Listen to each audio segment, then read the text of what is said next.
Hello, and welcome to Vision Denial and World Watch 2022. My name is Sam, and if those of you who are new here, I have watched every single playoff of 2022. Yes, every single one of them, even that one. Notably, this particular series we were covering the summer of 2022 on our anticipation and preparation for Worlds. And this you have stumbled upon, or you are a regular subscriber and watcher, to the Meet the Teams portion, where I will take a look at every 24 team, their strengths, weaknesses, play styles, notable quirks, interesting things to look ahead, all in the attempts to at least teach some people who don't watch certain regions what to expect from their teams, or from the teams that are going. That said, there are two caveats to really put forward.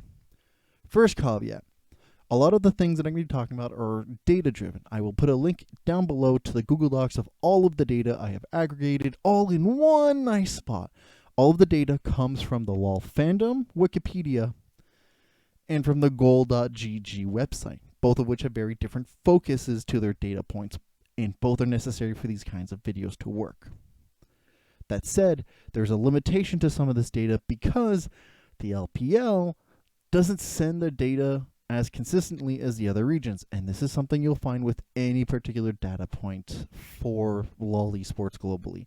The LPL will still be missing some things regarding plates, drakes at 15 minutes, and heralds. A lot of their early game is not there. That and everything relating to vision.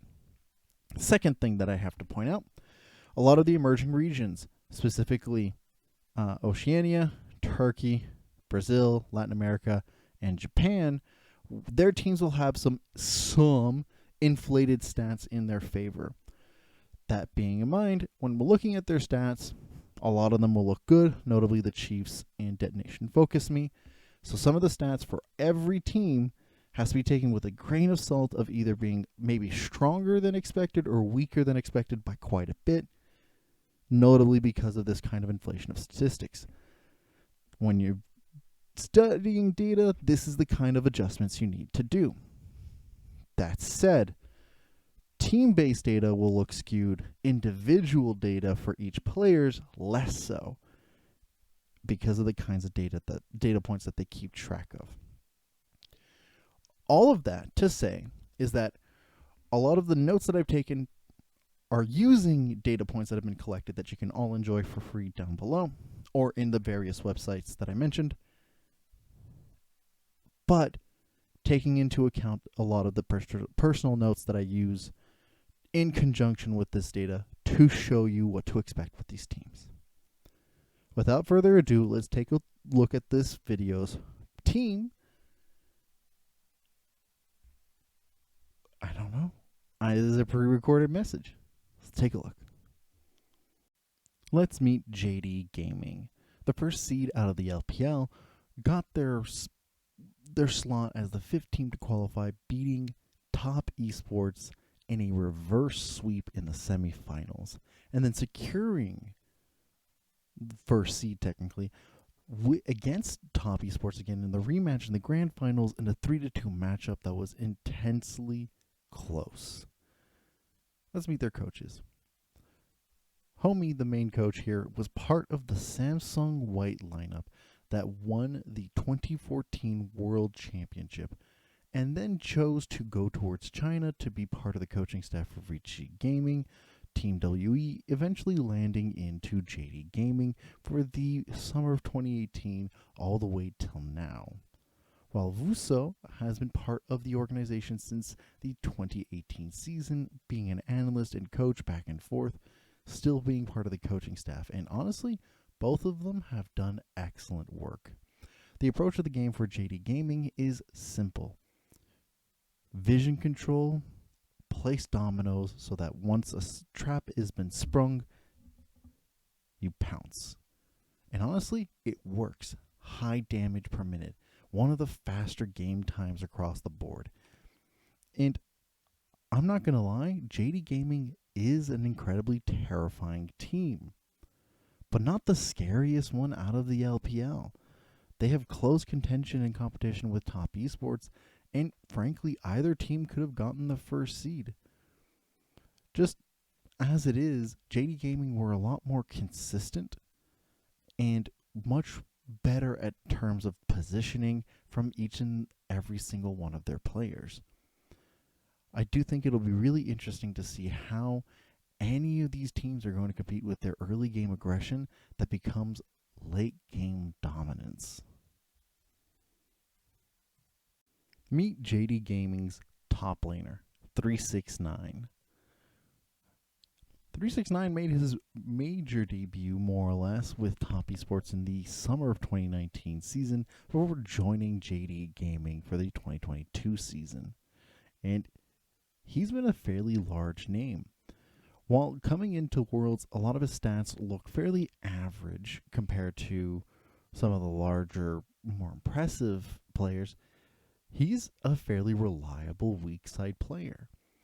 The ability for him to play the side lanes and really help manipulate that particular side of the map really plays into this whole idea that JD Gaming approach the game like a set of dominoes that need to be set so that when there's any contesting or any fighting that needs to get done, trap is sprung, and easily 369 is able to perform from there.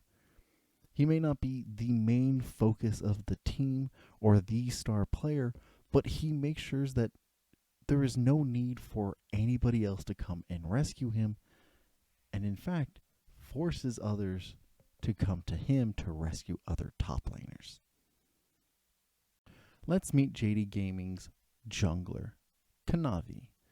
Kanavi made his debut in Korea with the LCK with Griffin, who loaned him out for 5 months, and it must have been an incredible 5 months because JD Gaming said thank you, we'll keep him, and have so since the 2020 season. Fantastically, he's done incredibly well on this particular roster. Kanavi is just so aggressive as a jungler. He is impressive by so many means. He is within the top 10 within KDA, but equally he is within the top 3 of gold per minute. He's within the top 5 within kill participation. In kill share, he takes number 1, and in gold share percentage, he takes number 3. He is regularly so far up. He enables his team with so many resources to really get the game going. And it's no wonder that JD Gaming's early game aggression and kills and trap setup lead them to so many leads. Honestly, Kanavi is a beast. He will not only find time to gank you, kill you, invade your jungle, but will upkeep gold into a rate that is absurd. Kanavi is to be feared. He's a machine and ready to get to you. Let's meet JD Gaming's mid laner, Yagao. This man has been part of JD Gaming since the 2018 season. As practically his debut was there. He's synonymous with the organization. And while as the mid lane is a stacked role in this year's Worlds, he seems to be very underperforming compared to the rest of the other mid laners he'll be facing on the international stage. That said, his gold share, kill share, and kill participation also is still fairly low, and so a lot of what he's doing involves mostly zone control, engage, being able to create space for where both his carries are going to be making most of the moves. Between Kanavi and Hope, he doesn't have to do much more. The fact that he's this consistent still and doesn't have to do much more than that, excellent work. Yagao here is an exemplary form of we look at who is to come in Worlds, see every other mid laner, and think the fact that he is average whilst having such a low amount of gold and attention set specifically to him speaks wonders if ever they decide to switch playstyle and give him resources. Keep an eye out on him. He will be making plays for his team. Let's meet JD Gaming's bot laner, Hope. Hope has been mainly known for being part of Edward Gaming, having gone back from substitute to main roster since 2017 all the way till the end of 2021 before joining JD Gaming for the 2022 season. And he's done fairly well for himself. JD Gaming trusts his ability to really control space and teamfight, especially around neutral objectives, as they put a lot of gold into him. But when we compare him to his other counterparts in the bot lane, he just doesn't stack up. This is a fairly competitive role this year, both mid lane and bot lane, and his counterparts in this particular role seem to outperform him in a lot of metrics. Now, he's not on the lowest rung of it. He's fairly average considering everything else. But given that he's average and that he has one of the smallest champion pools, really repeating, honestly, Aphelios and Callista and Ezreal, it's hard for me to really see this as a good scenario for them. Hope is an incredibly consistent player, but sometimes you'll need more than consistency when competing in the international stage. Let's meet JD Gaming's support player, Missing. Missing had been long known for being part of Team WE from the summer of 2018 till the end of 2021 before joining JD Gaming.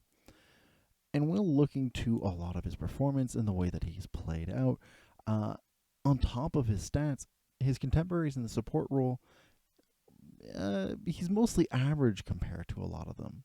And you know what? That's fine, given how his kill participation matches a lot of how Kanavi roams and how Hope plays.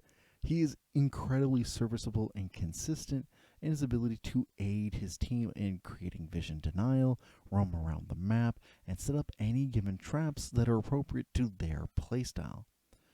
Missing is not a shining beacon compared to a lot of other supports, but we don't need shining beacons in a team with such an aggressive player like Kanavi.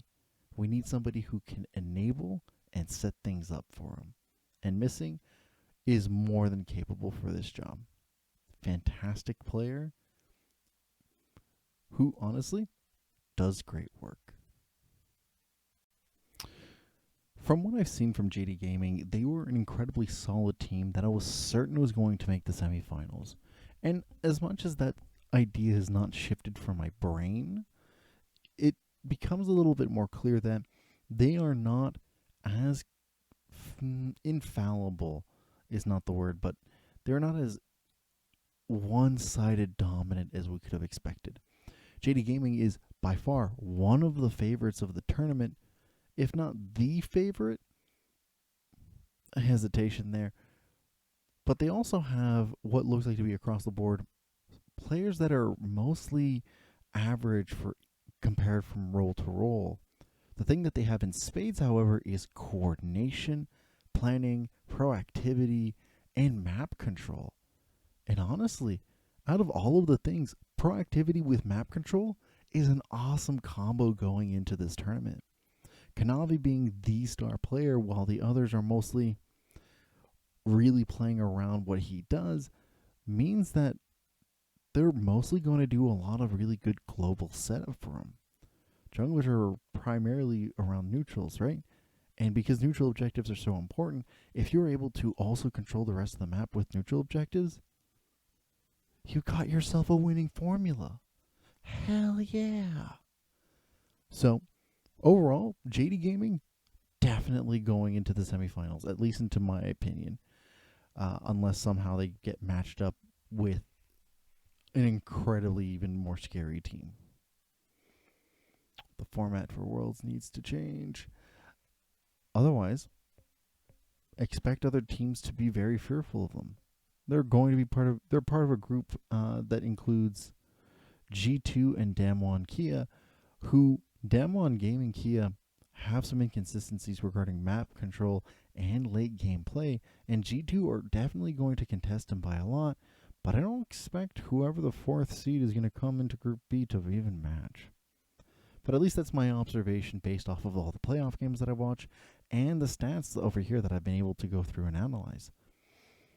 I would like to hear your thoughts in the comments down below. Do you think JD Gaming is 100% the favorite for Worlds? Do you think they're going to have some troubles getting out of group? Maybe it's not their year. Who knows? I'd love to hear any and every thought in the comments down below. Also, if you're interested in more videos, I've got a playlist for the other teams that have qualified, all of the other playoffs that I've watched. How did they make it? Specific videos for that. And all of my thoughts in the 6 weeks that I took to watch every single playoff game. If you like this kind of content, leave a like and subscribe. And thank you again for watching. With that, I'll see you next time.